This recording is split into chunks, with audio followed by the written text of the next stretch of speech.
Bismillahirrahmanirrahim. Assalamualaikum warahmatullahi wabarakatuh. Perkenalkan, nama saya Bayu Sutriyadi, NIM 1238 211132, jurusan Pendidikan Guru Madrasah Ibtidaiyah, kelas CD 20 daring.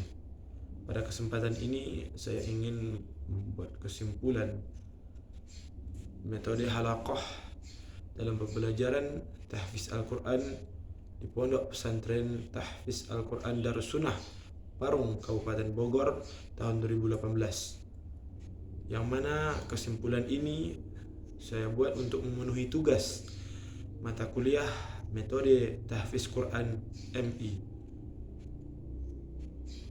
dengan dosen pengampunya Bapak Dr. Perlindungan Simbolon STHI MUS. Metode halaqah. Secara etimologis, metode halaqah berasal dari bahasa Yunani, yaitu metodes.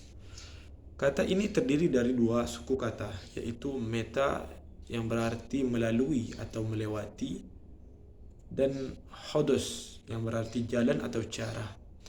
Metode berarti jalan atau cara yang harus dilalui untuk mencapai tujuan tertentu. Metode adalah cara teratur yang digunakan untuk melaksanakan sesuatu pekerjaan agar tercapai sesuai dengan yang dikehendaki.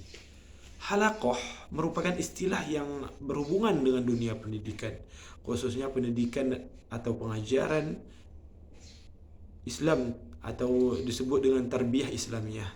Istilah halaqah atau lingkaran biasanya digunakan untuk menggambarkan sekelompok kecil Muslim yang secara rutin mengkaji ajaran Islam. Jumlah peserta sekitar antara 3 sampai 12 orang.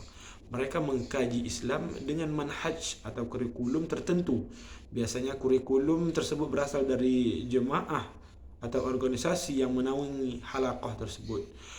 Menurut kalangan lain, halaqah disebut juga dengan mentoring atau taklim atau pengajian kelompok, tarbiyah atau sebutan lainnya. Selanjutnya pembelajaran. Pembelajaran pada dasarnya adalah proses penambahan informasi dan kemampuan baru. Pembelajaran dapat dikatakan sebagai hasil dari memori, kognisi, dan metakognisi yang berpengaruh terhadap pemahaman. Hal istilah ini yang terjadi ketika seseorang sedang belajar, dan kondisi ini juga sering terjadi dalam kehidupan sehari-hari karena belajar merupakan proses alamiah setiap orang.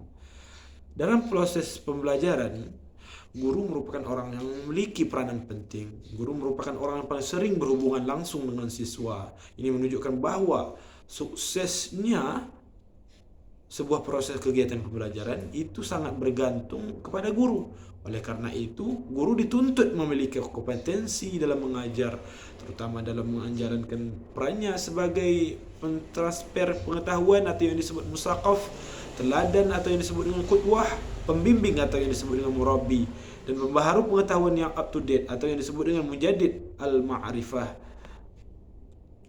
Selanjutnya, metode halaqah ini terbagi menjadi dua sistem.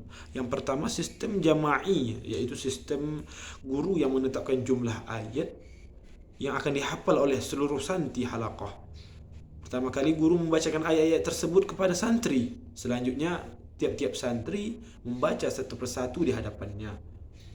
Lantas mereka ditugasi menghafalnya hingga guru membacakan seluruh target hafalan kepada mereka yang di kemudian hari.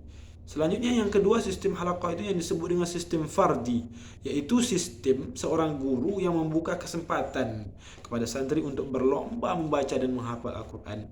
Semua menghafal sesuai dengan kemampuan yang dikaruniakan Allah Subhanahu wa taala kepadanya, serta sesuai dengan waktu dan usaha yang dia curahkan untuk merealisasikan hafalannya di bawah bimbingan dan saran guru. Metode pembelajaran inilah yang diterapkan di Pondok Pesantren Darussunnah adalah metode halaqah tahfiz. Karena metode halaqah ini adalah metode yang mudah diterapkan dalam pelaksanaan pembelajaran. Selanjutnya, berarti dari pembahasan di atas itu ada 4 yang dapat dikemukakan sebagai kesimpulan, yaitu implementasi metode halaqah yang digunakan di Pondok Pesantren Darussunnah Bogor dalam pelaksanaan pembelajaran adalah tadi sistem jama'i dan sistem fardi. Metode yang digunakan dalam pelaksanaan pembelajaran menghafal Al-Quran adalah metode halaqah, proses dan evaluasi kegiatan pelaksanaan pembelajaran menghafal Al-Quran umumnya berjalan dengan baik serta sesuai dengan jadwal yang telah ditetapkan. Untuk hasil penghafal terbanyak yang diraih oleh santri pondok tersebut yang bernama Muhammad Rafi Salahuddin dengan 26 juz. Faktor pendukung pelaksanaannya adalah para santri yang memiliki motivasi dan semangat yang tinggi dalam keinginannya menghafal Al-Quran, dukungan orang tua wali yang maksimal dalam memotivasi anaknya menghafal Al-Quran, bimbingan guru tahfiz yang maksimal dalam membimbing santri untuk menghafal Al-Quran, kondisi fisik yang sehat sehingga para santri semangat dalam menghafal Al-Quran, sudah bisanya membaca Al-Quran dengan baik dan benar sehingga memudahkan santri dalam menghafal Al-Quran, teman yang baik atau semangat dalam menghafal Al-Quran, dukungan masyarakat terhadap kegiatan yang diadakan oleh lembaga berupa rasa aman, infak dan sedekahnya. Selanjutnya, faktor penghambat pelaksanaannya adalah rasa kantuk yang membuat proses pembelajaran terasa tidak bergairah ketika adanya sakit yang dialami sebagian santri dikarenakan pola hidup yang kurang baik sehingga mengganggu jadwal kegiatan yang sudah ditetapkan, dan perlu adanya inovasi terus dalam pembelajaran sehingga tidak monoton. Selanjutnya, upaya dalam mengatasi faktor menghambat pelaksanaan pembelajaran menghafal Al-Quran santri di Pondok Pesantren Darussunnah Bogor adalah dengan memberikan motivasi atau pengetahuan yang berkaitan dengan keutamaan menghafal Al-Quran, kedisiplinan guru yang tegas, memberikan pengawasan secara prima, mempelajari terlebih dahulu bacaan Al-Quran yang baik dan benar sesuai tajwid, dan pelajaran yang bervariasi. Mungkin demikian yang dapat saya sampaikan pada kesimpulan ini. Lebih kurang saya mohon maaf. Saya akhiri. Assalamualaikum warahmatullahi wabarakatuh.